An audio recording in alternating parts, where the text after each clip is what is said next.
नाज़रीन आदाब, न्यूज़ 18 उर्दू में आपका इस्तकबाल है। मैं हूं विसाल आजम। आप देख रहे हैं हमारी खास पेशकश खबर खास। आज बात मुंबई की, और मुंबई की बात खास तौर से एक दफ्तर को लेकर। जी हां, हज जिसका एक बहुत अहम मकाम है मुसलमानों के दरमियान और एक अहम फरीजा है, और हर साल हिंदुस्तान से लाखों आज़मीन हज की अदायगी के लिए मक्का का रुख भी करते हैं।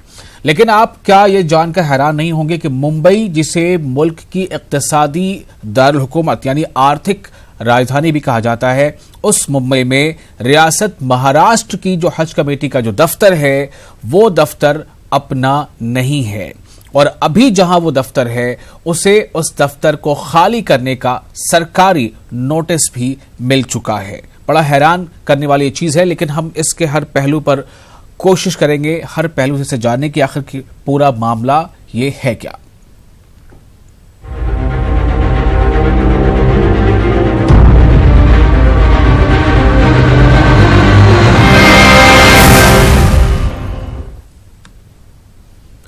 जी हां, महाराष्ट्र स्टेट हज कमेटी का दफ्तर जो मुंबई के साबू सिद्दीक मुसाफिर खाने में वाक़ है, साबू सिद्दीक ट्रस्ट की मिल्कियत है।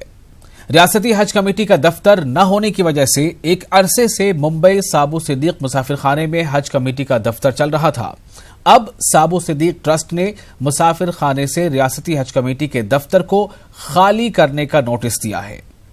वाज़ेह है कि रियासती हज कमेटी का अभी तक सरकारी जमीन पर कोई दफ्तर मौजूद नहीं है। एक बार फिर सुनिए, रियासती हज कमेटी का यानी महाराष्ट्र रियासत की हज कमेटी का अभी तक सरकारी जमीन पर कोई दफ्तर मौजूद नहीं है। हालांकि कई मरतबा महाराष्ट्र हज कमेटी मुस्तकिल जगह के लिए हुकूमत महाराष्ट्र से अपील करती रही है, लेकिन हुकूमत इस अपील को संजीदगी से नहीं ले रही है।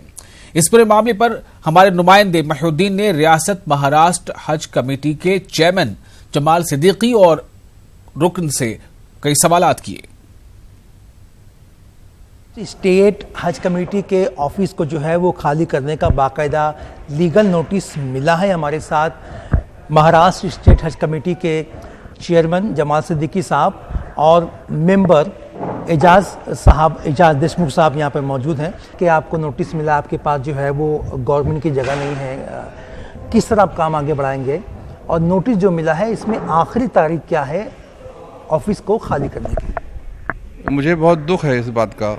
कांग्रेस और राष्ट्रवादी की सरकारों ने मुसलमानों के वोट लेकर दिल्ली से लेकर गली तक अपनी सरकारें बनाई, और 1990 से जो हज कमेटी महाराष्ट्र यहाँ पर शुरू है उसके लिए कोई काम नहीं किया, और इसलिए आज हम सड़क पे आने पर मजबूर हो गए। मुझे मालूम था कि ये किराए की बिल्डिंग है। जब मैं चेयरमैन बना 8 महीना पहले, तो मुझे इसकी फ़िक्र थी कि बिल्डिंग बहुत पुरानी है, 100 साल हो गए उसको, और यहाँ हम ज़्यादा दिन रह नहीं पाएंगे। इसलिए हमने मुख्यमंत्री देवेंद्र फडणवीस से गुजारिश की। उन्होंने जगह देखने को बोला है। जो नया एयरपोर्ट डेवलप हो रहा है पेनवेल साइड में, हम वहाँ पर जगह देख रहे हैं, और मुझे लगता है कहीं ना कहीं एक अच्छी जगह मिलेगी जहाँ पर हम एक बहुत शानदार आलीशान बिल्डिंग बनाएंगे। हज कमेटी के ऑफिस को शिफ्ट करेंगे वहाँ पर। अच्छा, एक बात ये बताइए कि अभी तो ज़मीन आएगी, सीएम साहब जो है ज़मीन देंगे और बहुत सी कार्रवाई होनी बाकी है आपको हज हाउस मिलने के लिए गवर्नमेंट का, लेकिन अभी हज 2019 जो है वो ख़त्म हो चुका है, 20 जो है वो करीब आने वाला है और उसकी तैयारियां शुरू होने वाली है। तो इस गैप को भरने के लिए आप क्या करोगे? मतलब जो प्रोसेस शुरू होगा हज 2020 का, बहुत जल्दी शुरू होने वाला है, तो उसके लिए काम करने के लिए आपको एक इमारत चाहिए, बिल्डिंग चाहिए, स्टाफ को बैठने की जगह चाहिए, वो कहाँ से आप लाओगे? अभी फ़िलहाल तो हमारे पास कोई जगह नहीं है, बात सच है। अल्लाह बहुत बड़ा है। जैसा कि पिछली सरकारों ने अल्लाह भरोसे हमको छोड़ कर रखा है, और आज नौबत ये आई है कि हमारे पास जगह नहीं है, तो अल्लाह के भरोसे में अल्लाह कहीं ना कहीं तंबू लगवाएगा। जी देखिए कि पनवेल और सिडको की जानिब से मिलने वाली जगह पर हज हाउस जब बनेगा, ये तो फ़िलहाल जो है वो इंतज़ार का मामला है, प्रोसेस का मामला है, लेकिन फ़िलहाल जो है वो महाराष्ट्र स्टेट हज कमेटी जो है वो बेयार व मददगार होती हुई दिखाई दे रही है, और इस हज कमेटी के लिए जो है वो दफ्तर जो है ना होने की वजह से महाराष्ट्र के आज़मीन हज को दिक्कतों का सामना करना पड़ सकता है। अब देखते हैं कि ये मसला जो है वो किस तरह से हल होता है और हुकूमत जो है वो इसको कितनी संजीदगी से लेती है। कैमरा पर्सन शरोश जलाल के साथ मोहिउद्दीन, न्यूज़ 18 मुंबई। कितना आसान होता है और कितना मतलब एक जवाब जो है वो बिल्कुल सामने तैयार रहता है कि कब किसने क्या नहीं किया और किसकी वजह कर क्या कुछ हो रहा है। मेरे ख्याल से आप समझ रहे होंगे बातों को तमाम। हमारे साथ इस वक्त तीनों मेहमान हमारे साथ जुड़ रहे हैं। एक तो खुद हमारे नुमाइंदे मोहिउद्दीन हमारे साथ जुड़ रहे हैं मुंबई से, और दाऊद हनफी जुड़ रहे हैं जो सोशल वर्कर हैं। हम उनसे इस बारे में बातचीत करेंगे। और खुद हमारे साथ जमाल सिद्दीकी साहब जो महाराष्ट्र स्टेट हज कमेटी के चेयरमैन हैं, वो भी हमारे साथ जुड़ रहे हैं नागपुर से। आप तीनों का बहुत बहुत इस्तकबाल है। दाऊद हनफी साहब, अभी आपने गालिबन जमाल सिद्दीकी साहब को पूरा सुन ही लिया होगा और ये खबर भी आपके सामने है ही। मैं आपसे सबसे पहले जानना चाहता हूं कि आपको कब से ये इल्म था कि महाराष्ट्र स्टेट हज कमेटी का अपना दफ्तर नहीं है, और आपके इल्म में इसकी कब कब क्या क्या कोशिशें हुई हैं और कहां लापरवाही रही है? पहला आपसे मुझे रिएक्शन चाहिए। जी, अस्सलाम वालेकुम। मैं एक्चुअली क्या है, हमारा जो हज पिलग्रिम सोशल वर्कर ग्रुप जो है जी, गुज़िस्ता 55 साल से जो है हुज्जाजों की खिदमत के लिए लगा हुआ है। और महाराष्ट्र स्टेट हज कमेटी जो है शुरू से ही ये कोशिश करती आई है, लेकिन 90 से जो है इससे पहले, जैसा भी जमाल सिद्दीकी साहब ने जो कहा, पिछली जो सरकार के या जो भी नुमाइंदे रहे होंगे, तो ये बात सही है कि सलीम ज़करिया साहब है, खंडवानी साहब के ज़माने के अंदर, आपने अहमद ज़करिया साहब के ज़माने के अंदर 75 के आसपास की मैं बात बता रहा हूँ मैं। तो ये क्योंकि मैं एक्चुअली सेकंड जनरेशन से हूँ और मेरे वालिद को मैं हमारे शुरू से बचपन से देखता रहा हूँ इन सब चीज़ों में इन्वॉल्व होते हुए। तो ये चीज़ें जो है ना, ये बात सही है कि पुराने जो लोग हैं उनको ये चीज़ें करना चाहिए थी, लेकिन ये चैरिटी कमीशन का इनके इसमें आता है साबु सिद्दीक, और इससे पहले भी एक बार इनको शायद नोटिस दिया था। लेकिन मेरा ऐसा मानना है कि माइनॉरिटी के अंदर वफ़ आता है, तो और वफ़ की मैं समझता हूँ कि पूरे हिंदुस्तान के अंदर शायद में अपना रेलवे के बाद में अगर कोई लैंड है तो हमारे वफ़ के पास में, तो ये चीज़ें इनको देना चाहिए। और ये जैसा भी सिद्दीकी साहब जो है अभी इस साल भी अभी नए आए हैं, लेकिन बहुत अच्छा इन्होंने काम किया है, तीनों इम्बार्केशन बहुत अच्छे से संभाला है और बहुत मतलब डिवोट है काम करने के लिए, क्योंकि इनको अंदर मैंने चीज़ें देखी है। और इंशाल्लाह मेरे को उम्मीद है कि अच्छा रही साबु सिद्दीक की बात, तो उनको टाइम वक्त देना चाहिए। और ये पहले तो सेंट्रल हज कमेटी भी साबु सिद्दीक मुसाफिर खाने में ही थी ना जी, पहले जो है सेंट्रल हज कमेटी भी मुसाफिर खाने में थी। ये 94-95 के बाद में जब हज हाउस फाइनल हुआ था, उसके बाद से ये जो है वहाँ पर हज हाउस जब चालू हुआ अपना पल्टन रोड का, तो वहाँ पर शिफ्ट हुआ है और तब से ये चला आ रहा है। और ये बेचारे बिल्कुल कोशिश तो सब कर रहे हैं। और ये हज हाउस जो बना, देखिए मैं एक चीज़ और आपको क्लियर कर दूं मैं कि हज हाउस जो बना था, तो हज हाउस जो बनाने का सपना जो था अहमद ज़करिया का और अपने अमीन खंडवानी साहब का, वो ये था कि इस इमारत में सब चीज़ें आ जाए, इवन यहाँ तक कि एयरलाइंस की भी ऑफिस हो यहाँ पर, यहीं से टिकट इशू हो, यहीं हुज्जाज आके रुके और कॉन्सुलेट भी यहीं रहे। और अगर जगह नहीं है तो मेरा ऐसा मानना है कि सेंट्रल हज कमेटी को इनको जगह दे देना चाहिए महाराष्ट्र को, क्योंकि अच्छा साबु सिद्दीक पास में था, हज हाउस भी पास में था, लोगों को बड़ा कन्विंस था आने जाने के अंदर भी। अब जैसा सिद्दीकी साहब बता रहे, तो इस ये जो प्रोजेक्ट जो है अभी ये प्रपोजल अगर अभी रखते भी है तो इसको मैं समझता हूँ कि काफ़ी वक्त जाएगा। और अभी 10 या 15 तारीख के अंदर अंदर फॉर्म भी आ जाएंगे अक्टूबर के अंदर। तो अब हाजी बेचारा कहाँ जाएगा, कहाँ करस्पॉन्डेंस होगा? तो मेरा ऐसा मानना है कि जो है इसके अंदर जो है गवर्नमेंट को जो है इन्वॉल्व होना चाहिए। और हम बिल्कुल अपने सिद्दीकी साहब के साथ में, हमारा ग्रुप और हमारे जितने भी एनजीओज है इनके साथ में बिल्कुल है, शाना बाय शाना हम इनके साथ में कदम से कदम मिला के इंशाल्लाह इसके लिए जो भी हो। दाऊद हनफी साहब, सवाल मेरा सिर्फ आपसे था, लेकिन मुझे ऐसा लगता है कि आपने एक साथ सभी की तरफ से जवाब दे दिया है। फिर भी मैं अपने नुमाइंदे मोहिउद्दीन के पास चलता हूं। मोहिउद्दीन, मेरा सवाल आपसे है कि ये सबसे पहले ये बताइए कि महाराष्ट्र हज कमेटी जो है इसका क़याम जब से अमल में आया है तब से ये किन किन जगहों पर इसके दफ्तर चलते रहे हैं, और फिलहाल दफ्तर कहां पर है, क्या एड्रेस है उसका, हमारे नाज़रीन को बताइए। और कितना इसके ऊपर वर्कलोड रहता है, ताकि ये समझा जा सके कि अगर अब ये दफ्तर के बगैर है तो हालात कैसे बनेंगे।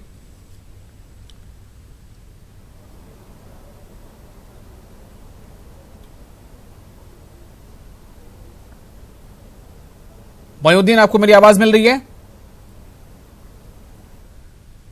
मोहिउद्दीन, हमारे नुमाइंदे हमारे साथ जुड़े हैं। मोहिउद्दीन को शायद हमारी आवाज नहीं मिल पा रही है। हम फिर से जमाल सिद्दीकी साहब के पास चलते हैं, जो चेयरमैन है महाराष्ट्र हज कमेटी के। और ये जो महाराष्ट्र हज कमेटी है, थोड़ा फिर से एक बार बताना चाहूंगा कि मुंबई में बहुत ही आलीशान हम कह सकते हैं जो हज हाउस आप देखते हैं, वो दरअसल सेंट्रल हज कमेटी मुंबई का वो दफ्तर है। महाराष्ट्र हज कमेटी का वो दफ्तर या उसकी वो बिल्डिंग नहीं है। बात यहां इस बात को लेकर है कि महाराष्ट्र हज कमेटी, जो महाराष्ट्र रियासत की जो हज कमेटी है, उसका अपना कोई सरकारी जमीन पर दफ्तर अब तक नहीं है। और जहां वो साबु सिद्दीक में वो चल रहा था वो दफ्तर, अब उसे लीगल नोटिस दे दिया गया है कि उसे खाली किया जाए। जमाल सिद्दीकी साहब, मैं आपके पास आ रहा हूं।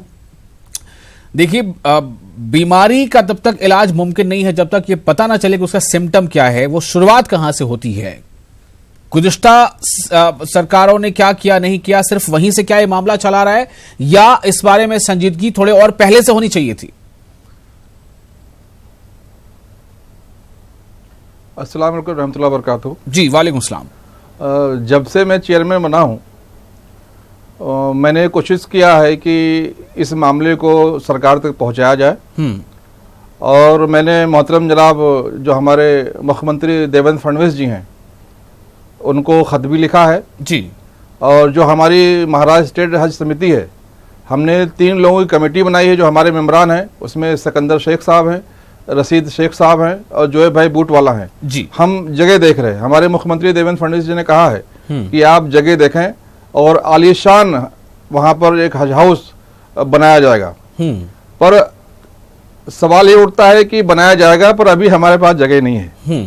और हाजी मोहम्मद साबु सिद्दीक जो मुसाफिर खाना है, जो उसके कारकुन हैं, उनसे मुझे कोई शिकायत नहीं है, क्योंकि उन्होंने कई बार पिछली जो कमेटियां थी उनको लोगों को इतला किया और सही मानों में उनकी परेशानी है। वो सराय है, यतीम खाना है, मुसाफिर खाना है, वहाँ गरीब लोग कम पैसों में आकर रुकते हैं जी। और वहाँ पर हम अगर कब्जा बनाकर बैठे हुए हैं तो कहीं ना कहीं ये भी नाजायज है। हमें पहले से जमाल सिद्दीकी साहब, किसी न किसी से तो शिकायत करनी पड़ेगी ना। अगर साबु सिद्दीक मुसाफिर खाने से शिकायत नहीं है तो शिकायत आखिर किससे है? नाज़रीन को तो ये जानना है। शिकायत तो हमारे जो पुरखे गए हैं, जो हमसे पहले काम करते थे, उनसे है कि 1990 से वहां पर ऑफिस है, लेकिन उसके बारे में किसी को ख्याल नहीं आया कि वहां पर शिफ्ट किया जाए। हम कोई अलग नहीं है, हम भी हज कमेटी ऑफ इंडिया के पार्ट हैं जी। जब हक जताने की बात आती है तो हज कमेटी ऑफ इंडिया हमारे पे हक जताती है, हमसे काम लेती है। और जब जगह देने की बात आती है तो मैं बताऊं आपको, हमारी हालत ये है कि अगर वहां पर हमें रात को रुकना पड़े तो वहां कई बार हमें हज कमेटी ऑफ इंडिया के लोग कमरा देने से भी मना कर देते हैं। वहां किसको किसको कमरा देते हैं वो लोग, वो है, उस सब्जेक्ट पे नहीं जाऊंगा। वहां पर एक फ्लोर में इलीगल तरीके से जो सीओ है डॉक्टर मकसूद खान, उनका कब्जा है, जो दोनों डिप्टी सीओ है उनका कब्जा है, लेकिन एक छोटा सा ऑफिस हमारे महाराष्ट्र स्टेट हज कमेटी को नहीं दे सकते।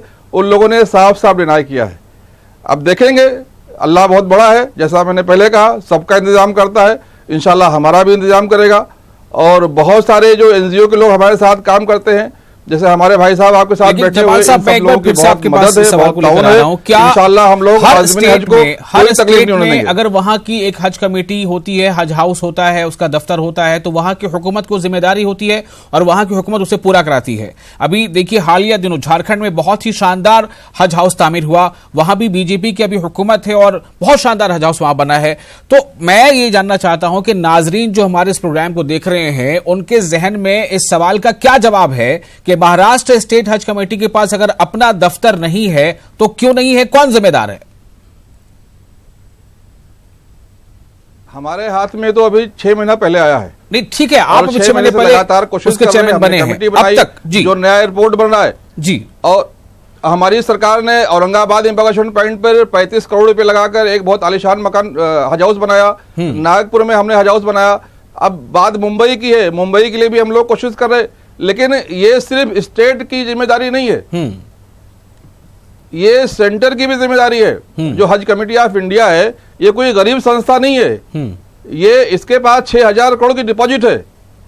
इनके लिए हम काम करते हैं, हम इनके लिए दिन भर भागते हैं, हम आज़मीन हज को जमा करते हैं, हम उनके फॉर्म भरवाते हैं, हम उनकी ट्रेनिंग दिलवाते हैं, हम इनको भेज के पास लेकर आते हैं, इनका भी फर्ज बनता है कि हमारी मदद करें। लेकिन वो तो आपकी मदद अब नहीं कर रहे हैं, तो आप आपने कहा कि आपने सीएम साहब को खत लिखा है, आप एक बार उनसे मुलाकात भी करते शायद। नहीं, मैंने खत भी लिखा है और अल्हम्दुलिल्लाह सीएम साहब हमारे नागपुर शहर के हैं, हमने कई बार मुलाकात भी की है, लेकिन सरकार की फॉर्मेलिटी होती है। उन्होंने कमेटी बनाकर कहा है कि आप जगह देखें, जो भी पैसा लगेगा हम देंगे। अब वो जगह हम देख रहे हैं, 2-3 जगह हमारे पास आई हुई है और इंशाल्लाह, क्योंकि सिर्फ महाराष्ट्र में जो मुंबई है, वहां से मुंबई के हाजी नहीं जाते हैं। मैं पिछली बार देखा हज हाउस में हमारे जो वीआईपीज थे वो हज हाउस के अंदर सोते थे, लेकिन हमारे आज़मीन हज सड़क पर वहां तंबू लगा के सोए हुए थे। कई खवातीन बहनें अपनी जरूरत के लिए बाहर जाती थी, तो वहां पर तो एक ऐसा हज हाउस बनाना चाहते हैं कि जहां पर जो 15 से 20 हजार, लगभग इस बार 22 हजार आज़मीन हज इम्बार्केशन पॉइंट मुंबई से गए हुए हैं, वो सबको वहां पर हम रुका सके, सबके सहूलियत का इंतजाम कर सके। सिर्फ 4 कमरे से हमारा काम नहीं चलने वाला, हम फ्यूचर प्लानिंग के हिसाब से भी काम कर रहे हैं। ठीक है, ये फ्यूचर प्लानिंग का जो है वो अरसा है, वो कितना लंबा होगा देखना होगा। मोहिउद्दीन हमारे साथ जुड़ चुके हैं, कनेक्ट हो चुके हैं हमारे साथ। मोहिउद्दीन, सवाल मेरा ये था कि हज कमेटी ऑफ महाराष्ट्र, यानी महाराष्ट्र की हज कमेटी का दफ्तर अगर नहीं है, 29 साल तकरीबन हो गए हैं, तो इसके लिए जिम्मेदार सबसे पहले नंबर पर कौन है? और दूसरी बात यह है कि अभी अगर दफ्तर नहीं है, नोटिस मिल चुका है, तो जो वर्कलोड है महाराष्ट्र स्टेट हज कमेटी का, उसका कामकाज कैसे आगे बढ़ पाएगा?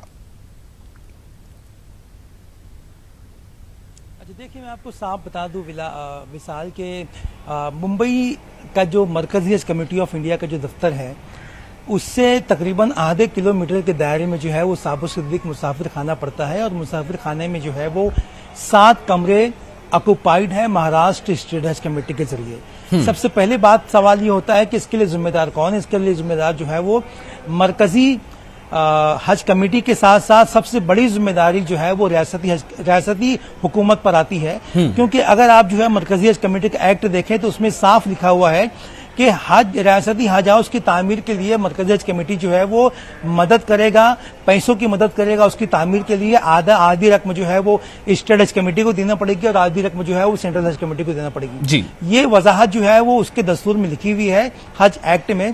दूसरी बात यहाँ पर जो काबिल गौर है ये कि जब तक के रियासती हुकूमत हज हाउस की तामीर के लिए जमीन नहीं देगी, जमीन नहीं फराहम करेगी, तो मुझे आप ये बताइए कि हज हाउस क्या आसमान पर या खिला में तामीर होगा? सबसे पहली पहल जो है वो हज कमेटी के हज हाउस की जो तामीर है रियासती हज हाउस की, उसकी तामीर की सबसे पहली पहल जो है वो रियासती हुकूमत को करना चाहिए और रियासती हुकूमत की जिम्मेदारी बनती है। लेकिन रियासती हुकूमत ने, चाहे कांग्रेस की गवर्नमेंट हो, चाहे बीजेपी की गवर्नमेंट हो या कोई भी हुकूमत हो, महाराष्ट्र में इस ताल्लुक से जो है वो आंख मूंद कर बैठने का काम किया है और उसी का खमियाजा जो है वो आज भुगतना पड़ रहा है। दूसरी अहम बात की तरफ मैं आपका की तवज्जो लाना चाहता हूं कि मुख्तार अब्बास नकवी साहब ने जो है वो 8 माह कब्ल ही महाराष्ट्र स्टेट हज कमेटी का जो दफ्तर है उसको रिनोवेट किया और उसको रिनोवेट करने के बाद जो है उसका इफ्तिताह किया।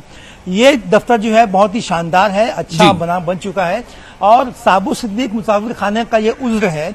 उनका ये कहना है कि मुसाफिर खाने की जो बिल्डिंग है इसमें लीकेजेस हैं, इसमें मरम्मत के काम की जरूरत है। इसी बुनियाद पे आप जो है वो मुसाफिर खाने की इमारत को खाली कीजिए ताकि जो है वो मरम्मत का काम जो है वो। मोहिउद्दीन, जमाल सिद्दीकी साहब कह रहे थे कि इससे पहले भी साबु सिद्दीक मुसाफिर खाने की तरफ से नोटिस आया है और खाली करने के लिए कहा गया है।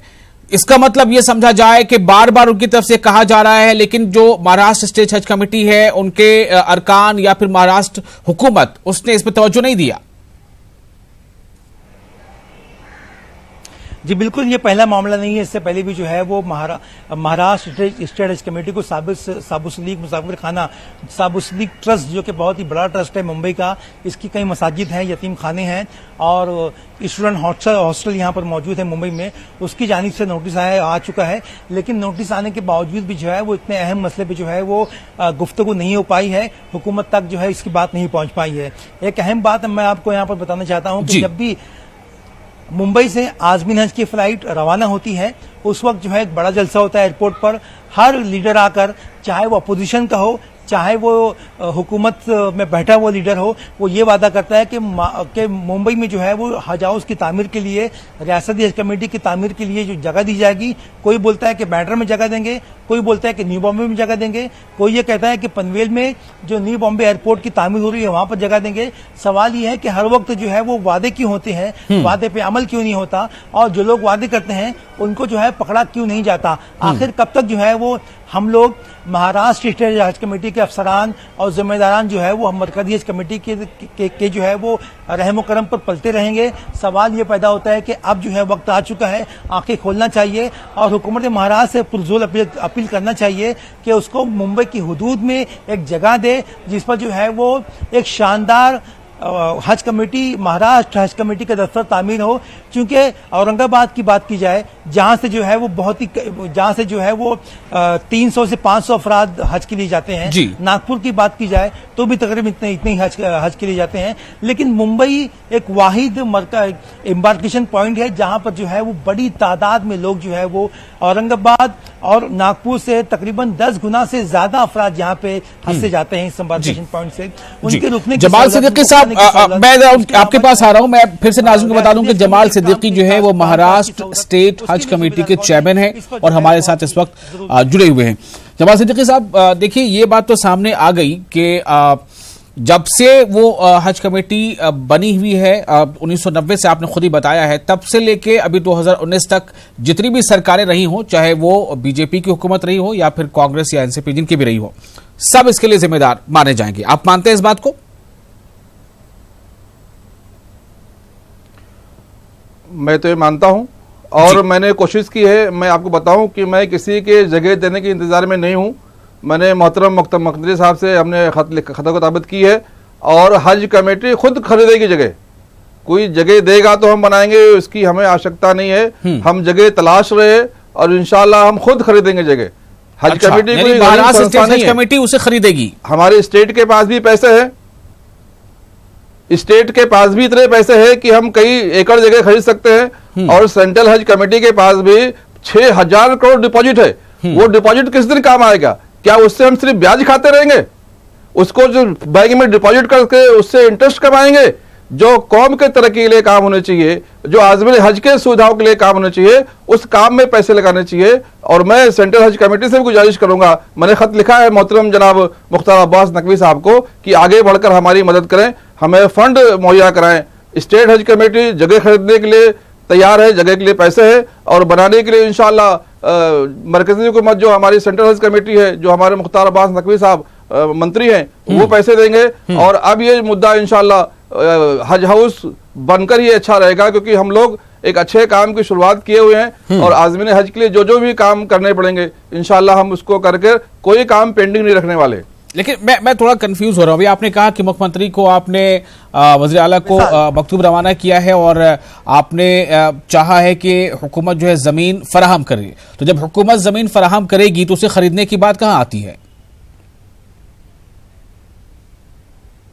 हुकूमत जमीन फराहम करने की बात नहीं किया हमने कहा हमें परमिशन दीजिए, क्योंकि एक्ट जो बने हुए हैं, स्टेट हज कमेटियां कोई भी काम करना है तो वो हुकूमत से परमिशन लेनी पड़ती है। अब अगर इस पे आप जाएंगे तो एक डिबेट का मुद्दा है। अगर स्टेट हज कमेटी को कोई चीज खर्च करना है तो हमारा लिमिट सिर्फ 50,000 तक है। अगर हमें 51,000 खर्च करना है तो हमें सरकार से मंजूरी लेनी पड़ती है। तो ये जो क्या ये माना जाए कि हुकूमत जो है इसे परमिट नहीं कर रही है? नहीं, आप समझ नहीं पाए। जो एक्ट में रूल बने हुए हैं, ठीक है, मैं समझ गया। मैं अब आगे ये कह रहा हूं कि क्या महाराष्ट्र की हुकूमत, देवेंद्र फडणवीस की हुकूमत, महाराष्ट्र रियासती हज कमेटी का अपना एक दफ्तर बने, हज हाउस बने, क्या इसके लिए इजाजत नहीं दे रही है? इजाजत दे रही है। अभी हमने जब नोटिस हमारे पास एक हफ्ते पहले आया है तो हमने आगे बढ़कर उनको मुद्दा रखा है। अभी तक हम कोशिश कर रहे थे कि ये जो है अपने आप हल हो जाए मामला, लेकिन जब मामला गंभीर होता है हमने देखा है तो उसको हमने खतों को किताबत की है। क्योंकि जब मैं आया उसके बाद आचार संहिता लग गया लोकसभा चुनाव का जी, उसके बाद आज़मीन हज को भेजने काम में लग गए, उसके बाद फिर अभी आचार संहिता लग गया। 6 महीने में 4 महीना 5 महीना तो हम आचार संहिता में चले गए। अभी इस इश्यू को हमने लिया है और इंशाल्लाह अभी जो गवर्नमेंट है वो भी परमिशन देना चाहती है, लेकिन जो फॉर्मेलिटीज हैं उसको हमने शुरू कर दिया है और मुझे यकीन है कि आने वाले इंशाल्लाह दिसंबर जनवरी महीने में मोइनुद्दीन, मैं आखिरी सवाल लेकर आपके पास आ रहा हूं, बस 30-40 सेकंड में जवाब दीजिएगा। क्या ये मुमकिन अभी है कि हुकूमत इस बारे में परमिशन दे? क्या जो ज़ाब्ते अखलाक नाफिज है वो बीच में एक मुश्किल मरहला होगा? मोइनुद्दीन, ये देखिए, मैं आपको बता दूं विशाल, बहुत ही साफ बात है कि ज़ाब्ते अखलाक यहाँ पर नाफिज हो चुका है और 21 अक्टूबर को जो है वो चुनाव की घोषणा हो चुकी है, ऐलान हो चुका है। इस दरमियान जो है वो हुकूमत से ये उम्मीद करना कि ज़ाब्ते अखलाक की खिलाफ वर्जी करते हुए वो परमिशन दे, ये तो नहीं मुमकिन है, लेकिन इससे पहले और इलेक्शन के बाद जो है ये मुमकिन है कि हुकूमत जो है इस पर पहल करे। एक नुक्ता मैं बयान करना चाहूंगा कि मुंबई में और मुंबई के अतराफ में जो है वो हजारों एकड़ जो है वक्फ की जमीन यहाँ पर मौजूद है, उस पर कब्जा है, नाजायज कब्जा है, कब्जे को हटाइए और जमीन जो है वो दीजिए ताकि एक हज कमेटी का दफ्तर जो है वो कायम हो सके। दूसरी बात यह कि हुकूमत जो है वो माइनॉरिटी हॉस्टल के नाम पर और उर्दू घर के नाम पर जो है वो जमीनें दी है। क्या एक मुख्तलिफ इलाकों में जमीनें दी है, मालेगांव में दी है, औरंगाबाद में दी है, नांदेड़ में दी है, बहुत जगह दी है, लेकिन क्या हुकूमत जो है वो हज कमेटी के दफ्तर के नाम पर जो है मुंबई में एक जगह नहीं दे सकती? जी बिल्कुल, ये सवाल बहुत अहम है। इस सवाल का जवाब अब जो है तलाशना है। जवाद सिद्दीकी साहब जिस उम्मीद का इजहार कर रहे हैं, देखना ही होगा ये उम्मीद कब रंग लाती है और महाराष्ट्र स्टेट हज कमेटी का अपना दफ्तर अपनी जमीन पर कब बन पाता है। बड़ा सवाल। आदाब।